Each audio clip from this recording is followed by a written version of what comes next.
Bismillahirrahmanirrahim. Assalamualaikum warahmatullahi wabarakatuh. Saudaraku pemirsa MTA TV dimanapun Anda berada dan dimanapun Anda bisa menyimak siaran kami. Senang sekali di kesempatan siang hari ini saya Ida Aisyah bisa hadir menyapa Anda dalam spesial program bersama Dinas Kesehatan Kabupaten Sukoharjo. Dan kita akan berbincang tentang vaksinasi ya, perspektif agama, kemanusiaan, dan kesehatan. Tentunya kita akan berbincang dengan pakar, dengan narasumber yang sudah berkompeten tentu saja. Di samping kanan saya ada Dr. Yunia Wahdiati selaku Kepala Dinas Kesehatan Kabupaten Sukoharjo. Assalamualaikum warahmatullahi wabarakatuh. Waalaikumsalam warahmatullahi wabarakatuh. Sehat dokter ya? Sehat, alhamdulillah. Alhamdulillah. Sehat. Kemudian di samping Dr. Yunia ada Bapak Dr. Iskandar, SP KKLP MKes selaku aktivis dan juga bidang mitigasi gugus COVID-19 MTA. Assalamualaikum warahmatullahi wabarakatuh. Waalaikumsalam warahmatullahi wabarakatuh. Ya, kabar baik semuanya, Nje? Alhamdulillah. Alhamdulillah. Ya, kalau kita bicara tentang vaksinasi, tentang vaksin, ini di tengah masyarakat tidak kita pungkiri ya, pasti ada pertentangan begitu ya. Ada yang sudah oke, saya divaksin mau begitu ya. Ada yang enggak itu konspirasi, itu nanti saya takut jadi malah sakit, malah jadi terpapar COVID.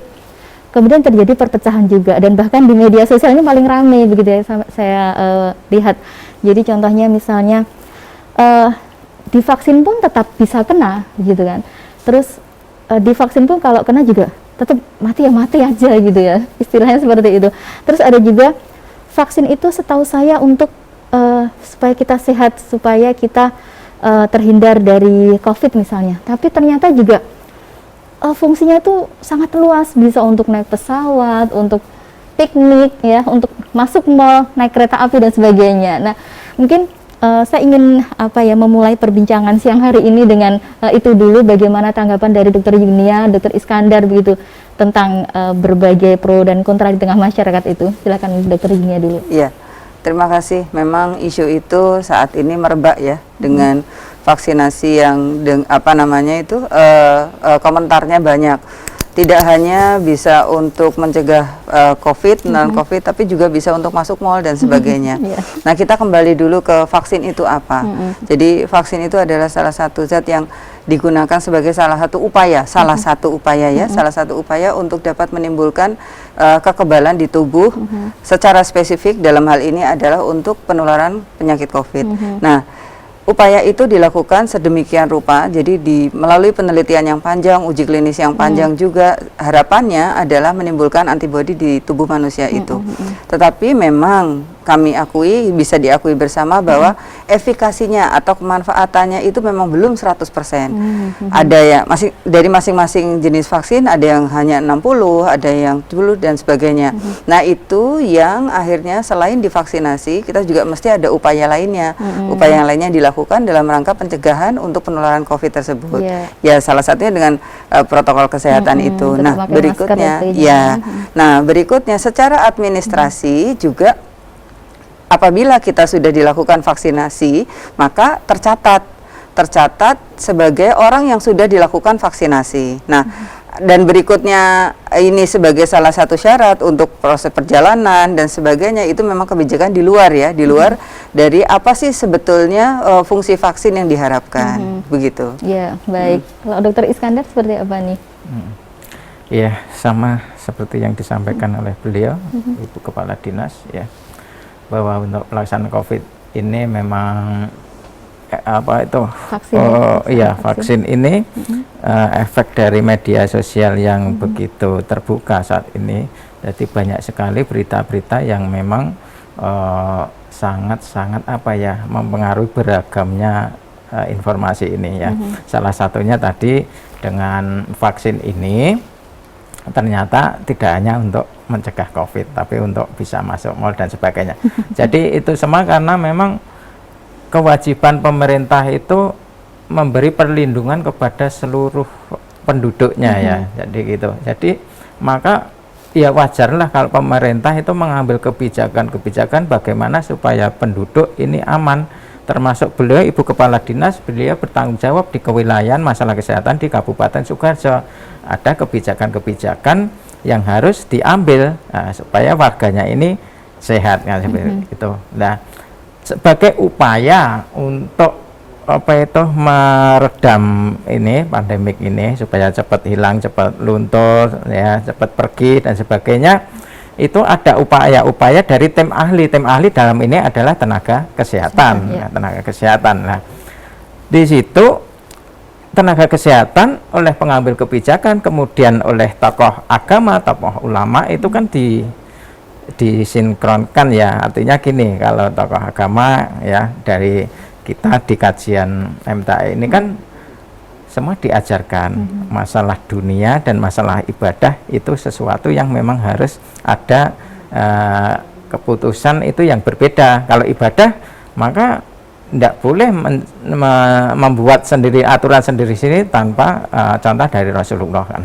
Tapi di urusan dunia seperti pandemi ini ya, antum a'lamu bi umurid dunyakum, dan kamu lebih tahu tentang keduniaan ya, sebagaimana ini telah dicontohkan dulu zaman sahabat Nabi itu ketika kurma itu menjadi berbuah lebat ya, dan ditanya oleh Rasulullah, ternyata karena mempersilangkan ya, sehingga tumbuh benih yang sangat-sangat bagus. Kemudian awalnya oleh Nabi dilarang, nggak boleh seperti itu. Tapi setelah dilarang ternyata kualitasnya buruk ya. Akhirnya Nabi datang lagi dan dipersilahkan dengan keluarlah itu dalil itu tadi, antum a'lamu bi umuri dunyakum, kamu lebih tahu masalah urusan dunia. Maka dalam hal ini dunia medis itu lebih tahu, lebih ahlinya bagaimana bisa meredam ini. Nah, ternyata cara meredam ini adalah dengan 3M ini kan. Maka 3M dengan masker, menjaga jarak, mencuci tangan, kemudian ditambah saat ini kebijakan vaksin. Memang itu kajian dan itu memang ilmu yang nggak bisa dibantah, memang seperti itu. Lah, pemerintah ya mengambil kebijakan bagaimana rakyatnya sehat dengan masukan dari para ahli. Maka dibuatlah kebijakan itu sehingga ada larangan itu tadi, sebelum pergi ke mall dan sebagainya harus vaksin dulu. Karena apa? Supaya ini cepat-cepat putus rantai penularannya seperti ini. Maka ya ini saya harapkan semua mengerti kenapa pemerintah mengambil ini. Latar belakangnya karena masukan para ahli. Gitu. Baik, jadi tidak sembarang pemerintah itu membuat keputusan begitu ya. Tadi sudah melalui kajian yang panjang juga semua begitu. Para ahli, semua serahkan ahlinya secara teknis. Baik. Baik, kembali ke Dokter Junia, kalau untuk vaksinasi untuk masyarakat di wilayah Kabupaten Sukoharjo sejauh ini bagaimana? Sudah mencapai berapa persen dan tanggapan masyarakat juga bagaimana? Alhamdulillah untuk di Kabupaten Sukoharjo vaksinasi saat ini memang sudah mencapai 76%. Jadi dari total vaksinasi dosis pertama dari seluruh penduduk Kabupaten Sukoharjo sudah mencapai 76%. Sementara untuk yang lansianya, karena ini juga digunakan sebagai salah satu indikator dalam penetapan leveling kabupaten ya, kabupaten kota, kami sudah mencapai angka lebih dari 63%. Ini sesuatu yang luar biasa menurut kami, karena berarti di sini animo masyarakat untuk dilaksanakan vaksinasi juga besar begitu. Kalau untuk anak-anak maksudnya yang mana ini, Dok? Ya, anak-anak 12 tahun ke atas saat ini yang sudah diberikan rekomendasinya oleh Kementerian Kesehatan, alhamdulillah sudah dilakukan vaksinasi. Jadi kami memang melibatkan Dinas Pendidikan di sini dalam rangka kami bisa mencapai sasaran yang tinggi tersebut, sehingga mereka bisa mengkoordinir masing-masing sekolah SMP, SMA itu untuk dilakukan vaksinasi. Alhamdulillah untuk saat ini hampir semua sekolah sudah dilakukan vaksinasinya. Demikian. Baik. Nah, kita kembali ke kata ini dulu, vaksin itu dulu ya. Nah, mungkin bisa dijelaskan juga vaksin itu apa, kemudian prokes itu apa, implementasinya seperti apa? Ya. Baik, untuk vaksin tadi di awal kami juga sudah sampaikan adalah satu zat yang dimasukkan ke dalam tubuh manusia secara spesifik untuk menangani atau untuk mengurangi potensi penularan atas penyakit tertentu untuk dalam hal ini adalah COVID-19. Nah, berikutnya harapannya setelah zat itu dimasukkan ke dalam tubuh akan merespon dengan menimbulkan antibodi. Nah, antibodi ini yang nantinya diharapkan bisa melawan untuk virus yang masuk di dalam tubuh seseorang tersebut. Itu. Nah, sementara untuk protokol kesehatan adalah upaya yang dilakukan oleh masyarakat terutama dalam rangka bagaimana kita bisa mencegah tertularnya COVID-19, karena kita tahu untuk penularan COVID-19 prinsipnya adalah melalui droplet yang keluar dari hidung dan mulut, serta kalau masuknya di seseorang itu bisa juga lewat mukosa ya, selaput lendir yang ada di mata. Sehingga dengan demikian bagaimana supaya droplet itu tidak mengenai orang lain, itu berarti kita mesti menutup hidung, mulut secara benar, dan sempat juga di awal itu kan dengan face shield ya, dilengkapi dengan face shield pula supaya droplet yang keluar dari seseorang itu tidak mengenai orang yang lain. Nah, berikutnya jaga jarak, karena droplet itu adalah kalau keluar dari seseorang ada jarak tertentu yang bisa mengenai orang lain, maka kita mesti menjaga jarak aman 1,5 sampai 2 meter itu. Lalu berikutnya kita mesti mencuci tangan, karena bisa jadi pada saat seseorang itu sempat lepas masker dan beliau berbicara atau berteriak dan sebagainya, droplet akan mengenai ke beberapa tempat dan kita kebetulan memegang tempat tersebut yang akhirnya mungkin kita lupa kucek-kucek mata atau menyentuh hidung yang akhirnya juga bisa menularkan, itu juga mesti dilakukan. Jadi protokol kesehatan itu yang dimaksud.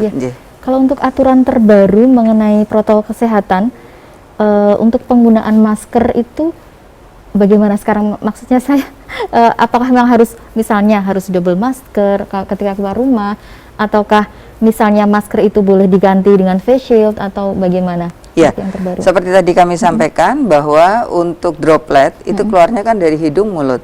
Hidung mulut, sementara kalau kita menutup hidung dan mulut itu dengan sempurna dengan menggunakan bahan yang kira-kira dia tidak bisa ditembus oleh droplet tersebut, itu aman. Nah, apa pilihannya? Kalau kita menggunakan masker, berarti masker yang tadi tidak bisa ditembus prinsipnya oleh ukuran droplet yang keluar dari hidung dan mulut kita.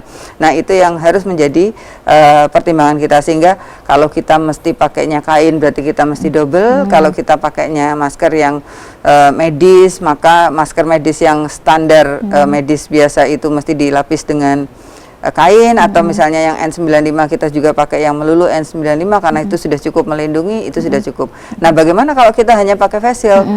Kalau kita hanya pakai face shield sementara hidung dan mulut kita belum tertutup, bisa jadi itu keluar dropletnya melalui lubang, sela-sela yang ada di bawah face shield tersebut, sehingga potensi penularannya di sana masih ada. Demikian. Baik, kalau untuk di Kabupaten Sukoharjo ini, dokter, yang pelajar ya, tadi pelajar sudah berapa persen, ataukah memang yang sekarang sudah masuk ini ya, masuk sekolah PTM ini semuanya memang sudah mengikuti vaksinasi? Betul. Jadi setelah kami koordinasi dengan Dinas Pendidikan, lalu berikutnya kalau untuk yang SMA berarti dengan cabang dinas provinsi ya yang ada di Surakarta, dan berikutnya juga ada usia 12 plus itu ada juga di pondok pesantren. Kami juga koordinasi dengan teman-teman yang ada di Kementerian Agama, maka di situ kami lakukan vaksinasi.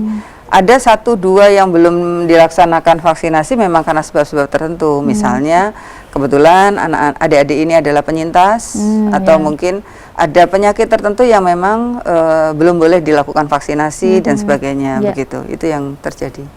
Kalau untuk yang menolak dengan alasan tertentu masih ada juga di Sukoharjo? Iya betul, ada beberapa titik yang memang menolak ya. Kalau biasanya kalau di anak-anak itu tidak diizinkan orang tua, begitu kadang-kadang Lalu berikutnya ya beberapa lah alasan-alasan itu disampaikan ke kami. Tetapi alhamdulillah kami dibantu oleh teman-teman dari tokoh agama, lalu berikutnya tokoh masyarakat itu melakukan pendekatan bahwa sebenarnya seperti tadi yang disampaikan oleh Dr. Iskandar, bahwa kami Dinas Kesehatan adalah membantu pemerintah dalam rangka perlindungan ke masyarakat, bukan karena sebab yang lainnya. Maka pendekatan itu dilakukan agar mereka juga ikut terlindungi di sini, gitu.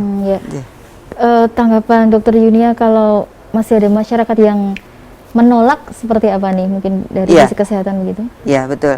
Jadi beberapa setelah kami melakukan pendekatan, di antara mereka memang ada yang belum paham. Ya mungkin nanti Dokter Iskandar lebih bisa menyampaikan aja. Ada yang belum paham, apa sih sebetulnya vaksin, apa manfaatnya, dan bagaimana yang terjadi seandainya seseorang itu dilakukan vaksinasi. Karena ya betul sekali berita di luar tentang setelah divaksin maka kita akan begini, kita akan begini, itu memang banyak sekali ya, sakit dan sebagainya, itu memang banyak sekali. Nah, kurang pahaman mereka tentang informasi ini yang akhirnya membuat mereka itu kemarin belum mau divaksin. Tetapi setelah akhirnya itu bisa diberikan informasinya, alhamdulillah akhirnya mereka mau divaksin begitu. Ya. Baik. Nah, saya beralih ke Dokter Iskandar. Sejauh ini bagaimana Dokter Iskandar menghadapi jika ada pasien yang tidak mau divaksin? Mungkin penjelasan yang diberikan seperti apa begitu? Iya, terima kasih. Jadi penolakan terhadap vaksin ini kalau kita kelompokkan itu sebenarnya ada dua ya, memang karena faktor keyakinan dan faktor keamanan, gitu sebenarnya. Ini sama juga ketika MUI mengeluarkan fatwa itu, maka vaksin ini kan sudah dikeluarkan oleh MUI, jadi memenuhi dua unsur sebenarnya, halal dan thayyib. Jadi diteliti dulu kehalalannya dan diteliti dulu kethayyibannya atau keamanannya, kan seperti itu. Ini sebagaimana yang terjadi waktu MUI akan mengeluarkan fatwa tentang vaksin Sinovac misalkan. Vaksin Sinovac itu sudah diteliti sampai tim MUI ke Cina untuk melakukan prosesnya itu. Diteliti, memang itu dari situ pembuatannya itu melalui dengan ginjal kera ya medianya. Jadi vaksin itu kan ditanam virusnya itu, calon vaksinnya ditanam di ginjal kera kan, itu berkembang biak di situ. Kemudian ginjal kera dan virus itu kan jadi satu ya. Bagaimana memisahkan ini? Maka itu diberikanlah namanya enzim tripsin ya. Jadi tripsin itu kan kalau di kita sama dengan enzim di pencernaan yang keluar dari pankreas, itu untuk memecah protein yang kita makan, ikan, daging, telur, itu supaya bisa dipecah-pecah memang butuh tripsin, kan seperti itu. Sama itu halnya vaksin itu, ginjal kera ditanam vaksin Sinovac atau virus COVID ya. Kemudian itu dipisahkan, caranya apa? Dengan menambahkan tripsin. Nah, tripsin itu fungsinya memotong supaya terpisah kan. Setelah terpisah kan terus ini dilemahkan. Jadi virusnya itu kode genetik untuk beranak pinak itu dimatikan ya. Sehingga ketika disuntikkan, misalkan dosisnya 1000 buah vaksin, itu di dalam sini hanya 1000 aja, nggak berkembang. Beda dengan virus sungguhan. Kalau virus sungguhan disuntikkan 1000 jadi 1 juta. Tapi kalau itu virus Sinovac itu disuntik 1000 karena kemampuan replikasi itu beranak pinak. Itu sudah dimatikan dulu ya, dimatikan dulu. Nah, seperti itu. Lah, diteliti di sana ternyata tripsinnya itu dari tripsin sapi. Ya, tripsin sapi. Nah, maka Sinovac ini oleh MUI dinyatakan halal, suci kan. Menurut fatwa MUI kan memang harus memenuhi 3 unsur kalau itu dinyatakan halal ya. Yang pertama bahan baku. Bahan baku itu harus halal, tidak ada unsur babi. Kemudian yang kedua, proses dari awal sampai akhir itu tidak ada proses yang tercampuri oleh unsur haram, unsur najis ya. Yang kedua. Kemudian yang ketiga, tidak boleh ada zat penolong berupa benda najis seperti itu. Maka Sinovac ini dikeluarlah halal. Kemudian yang kedua, thayyib enggak. Lah, thayyib ini waktu itu fatwa dikeluarkan menunggu hasil uji klinis dari BPOM. Kemudian ternyata BPOM aman, nyatakan aman, akhirnya Sinovac ini halal dan thayyib boleh ya. Memang ini berbeda dengan yang 3 ini. Yang 3 ini apa? Pfizer, Sinopharm, sama Astra. Nah, 3 ini memang oleh MUI itu haram, tapi dibolehkan kan gitu. Kenapa seperti itu? Memang dalam proses pemberian tripsin tadi yang memisahkan itu adalah memakai tripsinnya babi kan, seperti itu, babi. Sehingga dari bendanya itu memenuhi fatwa MUI yang ketiga tadi, zat penolong tidak boleh benda najis kan seperti itu. Nah ternyata 3 ini memakai penolong itu kan gitu. Ya. Tapi MUI dalam fatwanya itu boleh digunakan dan tidak apa-apa. Karena apa? Bersifat darurat ya. Nah, jadi MUI itu dalam memutuskan suatu fatwa itu tentang vaksin ada 3 ya. Istihalah, istihlak dan darurat. Ya. Istihalah itu adalah perubahan. Perubahan itu gini, seperti anggur. Anggur itu halal kan? Ya, buahnya ya. Nah, buahnya halal kan? Terus dia olah, dia dibiarkan, terjadilah khomer. Khomer haram. Tapi nanti didiamkan lagi akan menjadi cuka halal lagi. Nah, itu halal, cuka itu halal. Ya, menurut pandangan ulama asal tidak ada rekayasa. Penambahan apa sehingga jadi cuka halal ya, itu yang pertama. Kemudian istihlak. Istihlak itu adalah bercampur. Jadi bercampur ini menurut pandangan sebagian ulama benda najis dan tidak najis. Kalau yang tidak najisnya ini volumenya lebih besar, maka itu menjadi halal. Contohnya apa? Contohnya misalkan ada bangkai nyebur ke laut, lautnya itu halal ya, karena lebih banyak kan, seperti itu. Atau ada bangkai ayam kecil ke sumurnya banyak, maka itu halal. Nah ini yang terjadi di vaksin kan, seperti yang itu. Istihlak ini ya? Yang istihlak itu bercampur. Kalau istihalah itu kan perubahan ya. Nah maka di sini istihalah atau perubahan itu boleh asal tidak ada rekayasa seperti itu. Nah ini yang menjadi polemik di vaksin kan seperti itu ya. Tapi ada syarat ketiga lagi selain istihlak itu ada darurat. Darurat dalam Al-Baqarah 173 ya, innamal haramu alaikum itu ya, yang pertama akan ada 4. Nah itu daging babi, bangkai, darah mengalir dan ansab, ada 9 yang bukan lillahi ta'ala.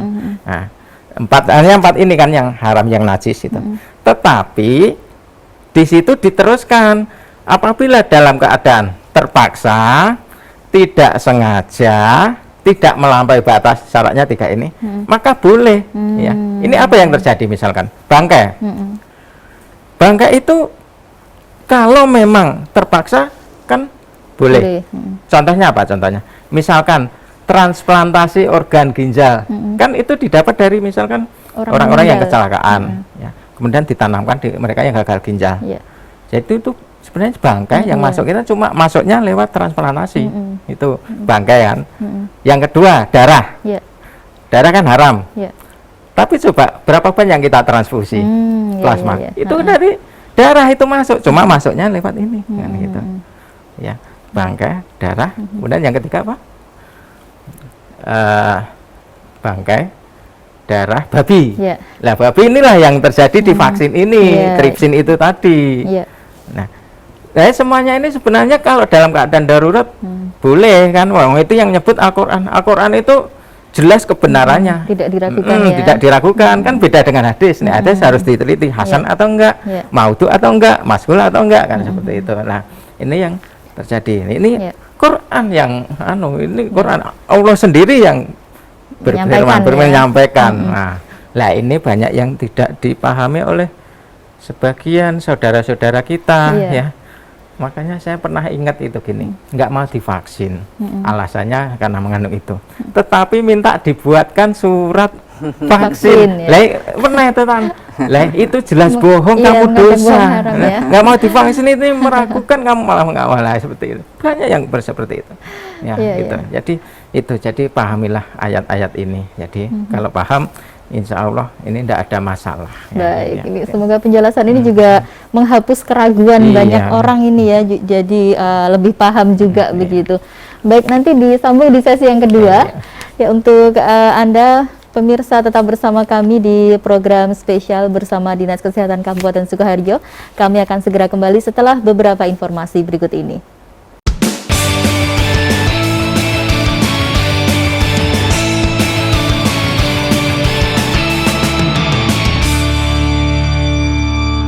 Ya baik pemirsa dimanapun Anda berada, kembali di spesial program ya bersama Dinas Kesehatan Kabupaten Sukoharjo. Kita masih berbincang tentang vaksin ditinjau dari perspektif agama, kemanusiaan dan juga kesehatan bersama dua narasumber yang sudah hadir ya di MTA TV. Kali ini ada Ibu Dr. Yunia Wahdiati selaku Kepala Dinas Kesehatan Kabupaten Sukoharjo dan juga ada Dr. Iskandar SP KKLP MKes, aktivis dan juga bidang mitigasi gugus COVID-19 MTA.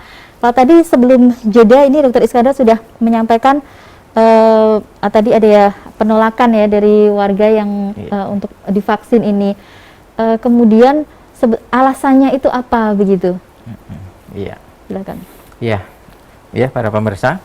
Jadi tadi saya sampaikan alasannya kan secara garis besar ada dua, yaitu karena masalah keyakinan. Tadi sudah kita terangkan bagi mereka yang ragu ya.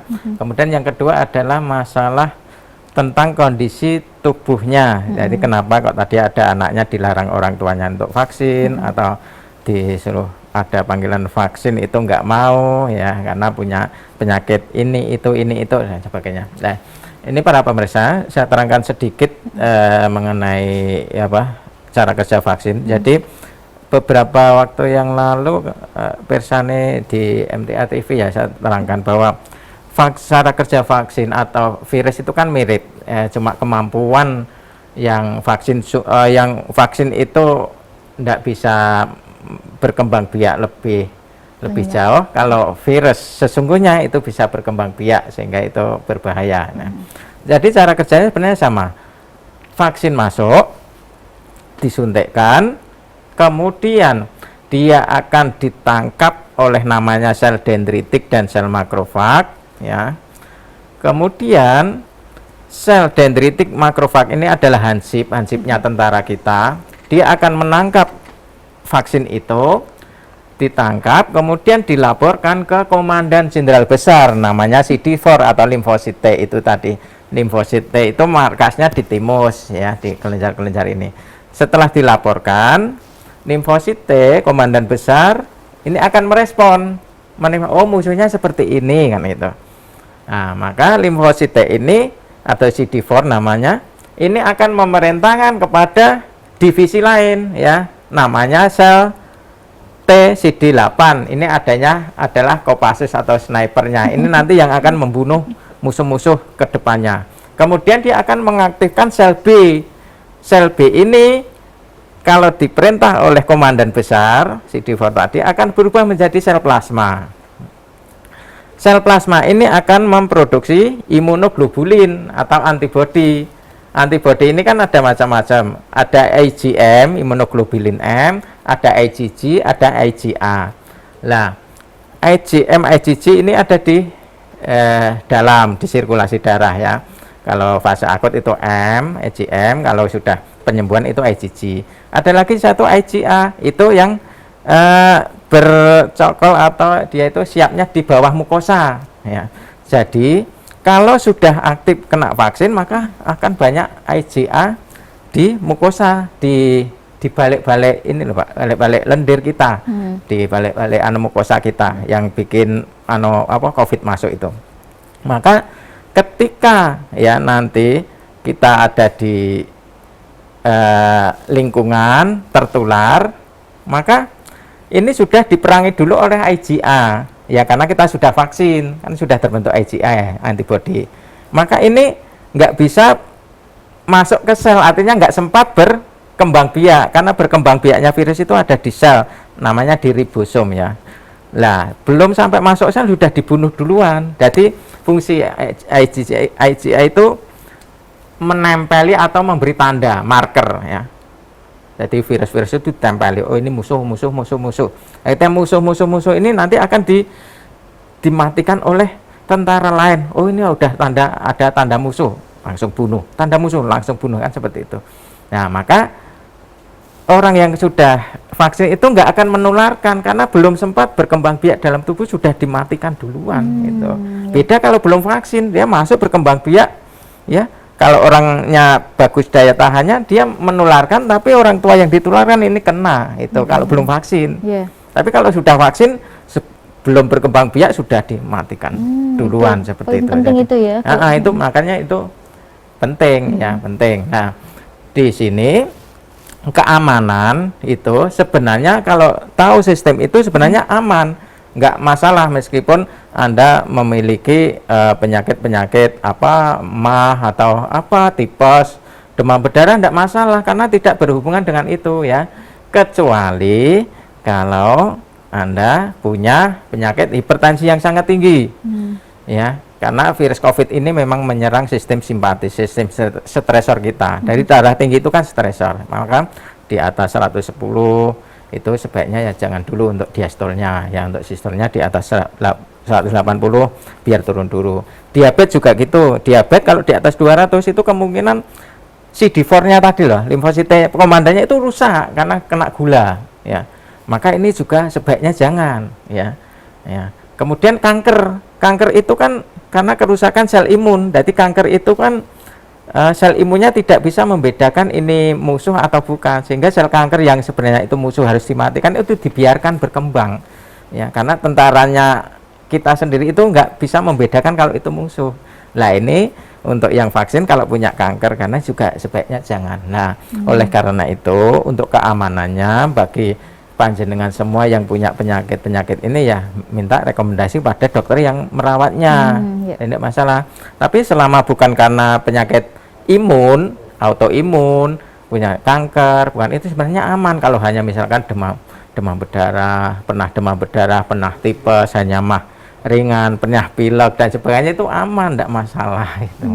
Baik itu ya, supaya mestinya ini sudah bisa menghapus keraguan juga ya tentang keamanannya begitu. Tapi kalau divaksin tetap kadang ada yang merasa tidak enak badan, itu bagaimana? Oh ya, itu tadi mekanismenya vaksin masuk, ditangkap oleh dendritik makrofag, ya, kemudian dilaporkan. Lah selama menangkap itu musuh, kan vaksin dianggap musuh, maka dendritik atau makrofag ini akan membangunkan tentara lain, ya. Jadi dia yang menangkap misalkan si A, dendritik A.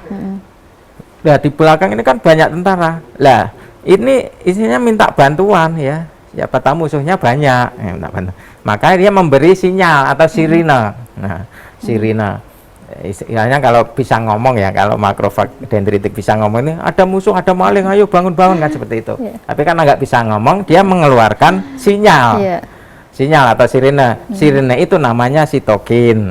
Lah sitokin itu punya efek adalah demam, penggumpalan darah, permeabilitasnya meningkat atau artinya cairan yang ke paru-paru bisa ngalir sehingga terjadi penumpukan cairan di sana atau fibrosis di sana. Kemudian lemas, tidak nafsu makan, itu karena efek sinyal yang dikeluarkan makrofag atau mata-mata tentara kita supaya yang lain bangun kan seperti itu. Maka kalau kita habis divaksin kok demam dan sebagainya itu karena sedang bekerja. Lah ini akan berbeda dengan virus sesungguhnya. Kalau virus sesungguhnya ya terjadi penggumpalan darah dan sebagainya, terjadi paru-paru dan sebagainya karena berkembang biaknya itu luar biasa cepat. Tapi kalau vaksin kan enggak, sudah dilemahkan. Jadi efeknya itu paling hanya demam sedikit. Tapi kalaupun tidak berefek itu bukan berarti tidak bekerja. Tidak bekerja karena masing-masing punya ambang nyeri beda-beda. Ambangnya beda-beda. Karena ada juga yang tetap sehat tidak merasakan tetap apa-apa. Sehat nggak masalah karena ambangnya itu masing-masing individu beda. Tapi tetap antibodi akan terbentuk. Baik, ke Dokter Junia. Vaksin dan prokes ini kan kita lakukan dalam rangka melindungi keluarga, teman-teman juga begitu ya. Tapi kadang ada yang mungkin, mohon maaf, egois tidak mau divaksin begitu ya.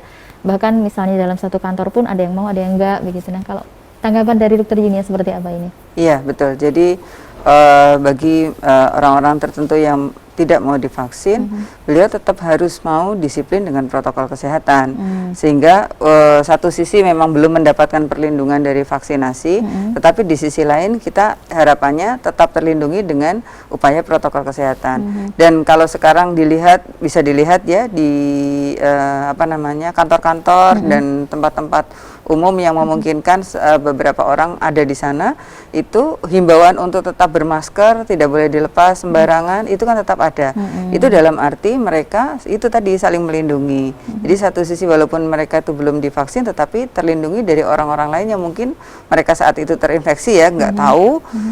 Mereka bermasker, harapannya droplet yang keluar dari hidung dan mulutnya tidak mengenai orang yang belum divaksin itu tadi. Gitu. Baik. Kemudian kalau di wilayah Kabupaten Sukoharjo, kecamatan-kecamatan yang sudah 100% divaksin itu sudah ada, dokter? Yeah.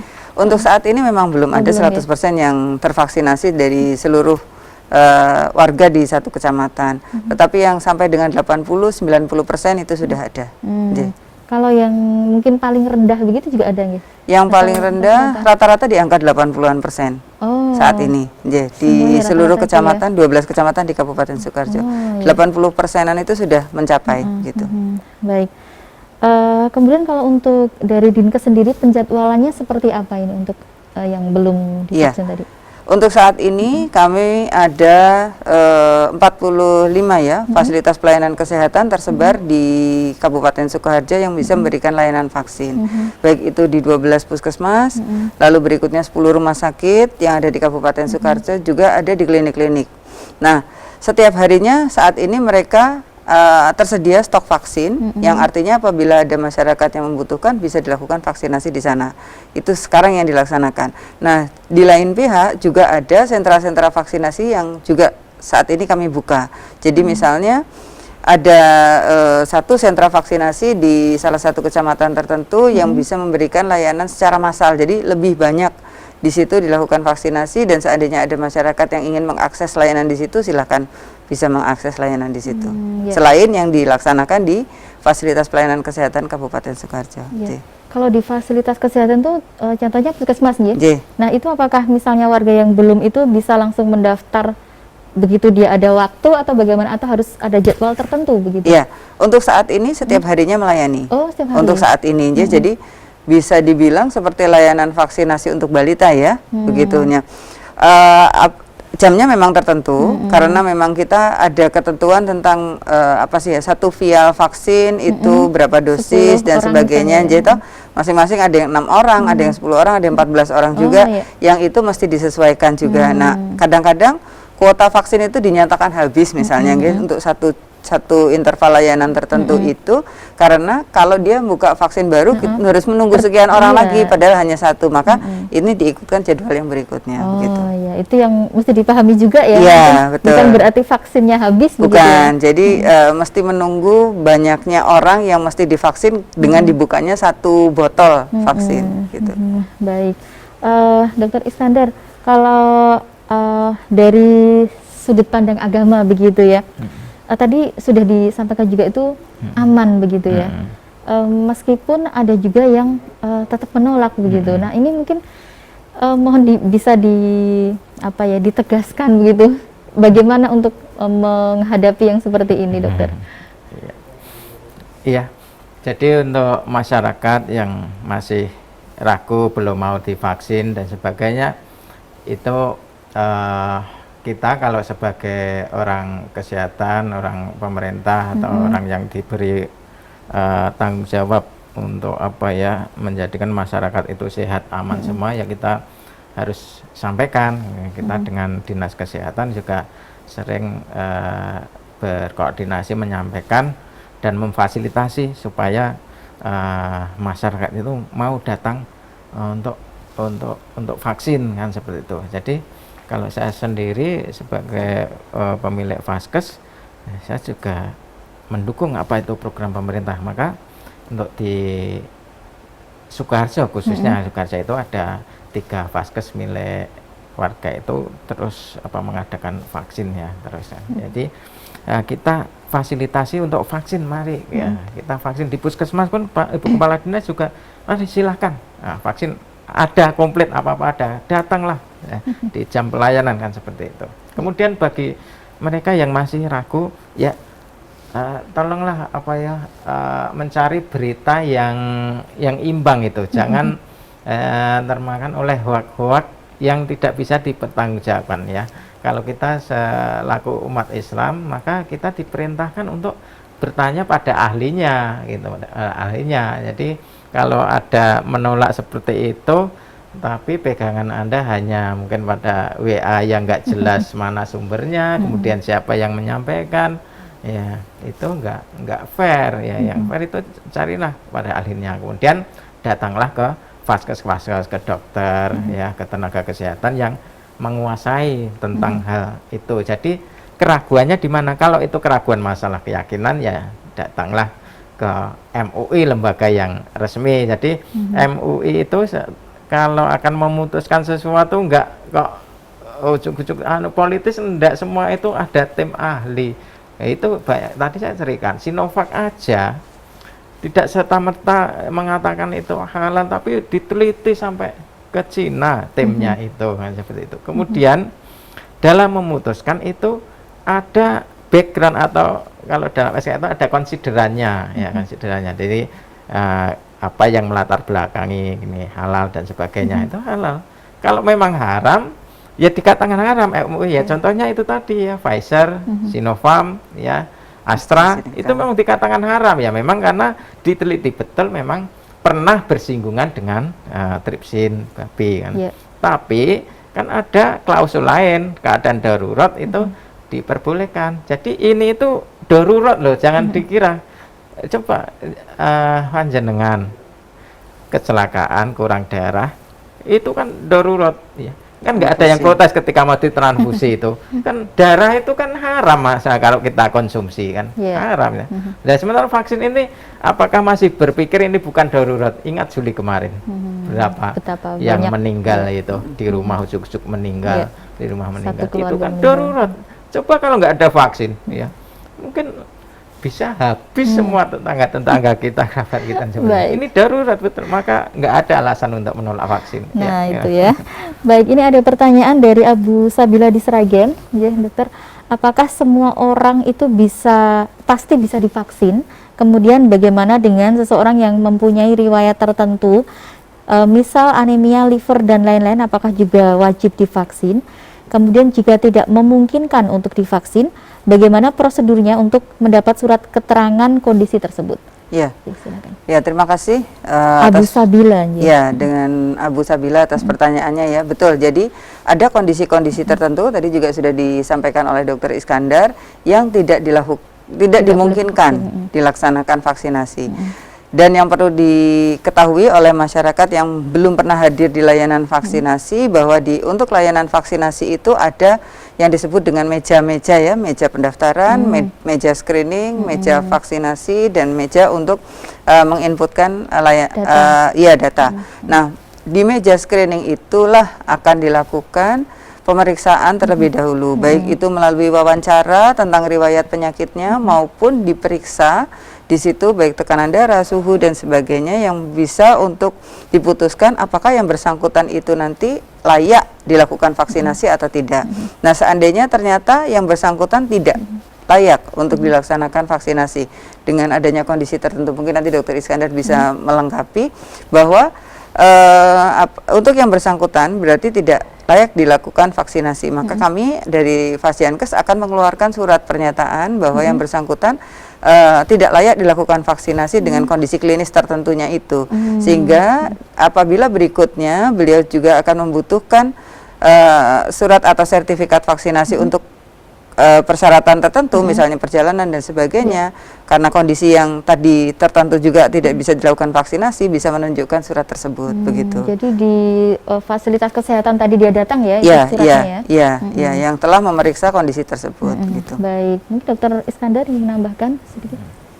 Iya, jadi untuk vaksin ini untuk dari sisi keamanan sebenarnya ini sudah diteliti sedemikian hingga jadi BPOM yang punya kewenangan untuk mengeluarkan izin ya.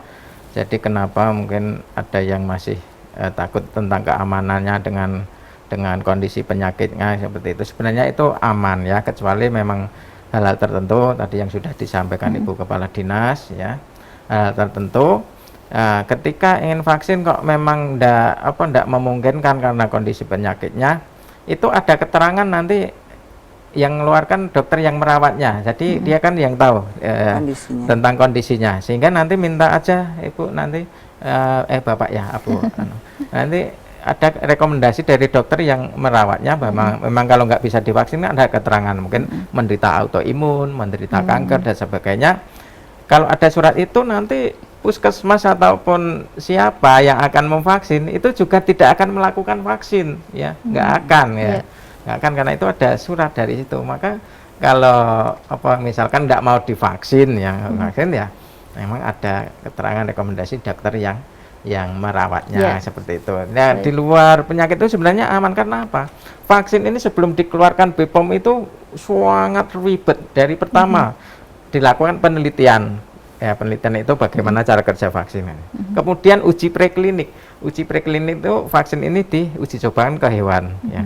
Kemudian uji klinik. Uji klinik itu ada tiga lapisan juga. Yang pertama itu untuk ujikan pada relawan ya, volunteer. Kemudian uji kedua ini dengan pada orang yang lebih bervariasi ya. Oh, kok aman? Lanjut uji ketiga. Uji ketiga itu diuji cobakan pada mereka yang variasi punya penyakit macam-macam. Ya. Oh, aman lagi. Nah, aman lagi. Nah, barulah ini baru bisa didaftarkan ke BPOM untuk disahkan layak atau enggak kan. Jadi ujinya itu sangat ribet. Nah, maka baru bisa dikeluarkan. Jadi enggak ada unsur politis, unsur enggak ya. Jadi karena memang karena faktor keilmuan ini supaya bisa diloloskan aman seperti itu. Insya Allah aman. Baik, tinggal 3 menit lagi, mungkin silakan Dokter Junia sedikit saja pesan untuk pemirsa di akhir waktu. Terima kasih. Jadi untuk seluruh masyarakat saat ini memang pemerintah menyelenggarakan layanan vaksinasi COVID di sentra-sentra ataupun fasilitas pelayanan kesehatan. Monggo hadirlah di sana untuk bisa dilakukan vaksinasi sehingga secara umumnya akan terlindungi dari penularan kasus COVID-19. Di sisi lain tetap disiplin pada protokol kesehatan karena memang di sini kita ketahui memang belum ada ya Dok, belum ada yang 100% bisa melindungi, tetapi juga harus dibantu juga dengan disiplin pada protokol kesehatan. Harapannya adalah kita saat ini bisa lepas dari pandemi, kembali dapat melakukan kegiatan kita sehari-hari untuk pemulihan ekonomi, peningkatan kualitas pendidikan dan sebagainya ya, sehingga harapannya kesejahteraan masyarakat itu bisa segera terwujud. Demikian. Baik. Ya, terima kasih sekali Dokter Junia, Dokter Iskandar untuk kehadirannya di studio MTA TV. Insya Allah sangat bermanfaat dan ditunggu ya informasi lanjutannya begitu ya tentang kondisi terkini untuk vaksinasi juga begitu ya.